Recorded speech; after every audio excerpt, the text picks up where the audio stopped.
I had an uncle who was very deeply involved in the left-wing movement, uh, my mother's sister's husband, and he owned a small factory, created the guilt of his life, and so he had a little more means than my parents did. So that in the summer of 1954, my cousin, who was more like a brother to me because we were I hate to say, my late cousin died 3 years ago. He was sent to Kinderland for a brief period in 1954, and I remained in the country home.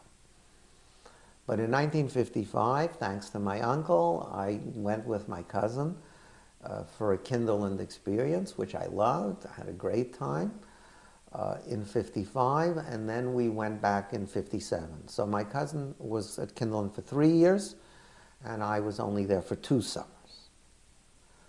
But I was born and bred in that environment, and so I came back as a staff member in 1962, and I worked for a number of years, and it was a very meaningful experience for me as a counselor. I view it now, having matured and coming to a different understanding of life and politics, I view it with a certain ambivalence. I had a lot of fun. It was very lively, socially, great, and so on. There were some wonderful people who have remained friends for the rest, up to this day. But a struggle was going on. Very clear. I mean, if you knew, and I was in the know because I was born into this, if you didn't come as an outsider, but as an insider, you knew that there was a struggle going on between people who wanted Kinderland to be simply a left-wing integrated camp, and people who were committed to maintaining its Jewish character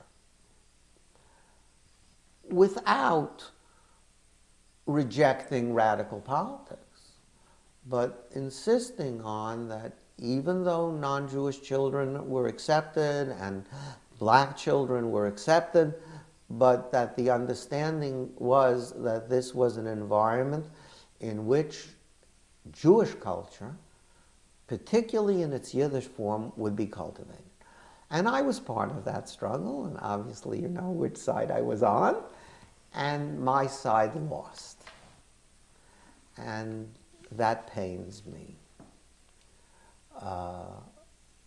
So I have very good memories and also some negative memories.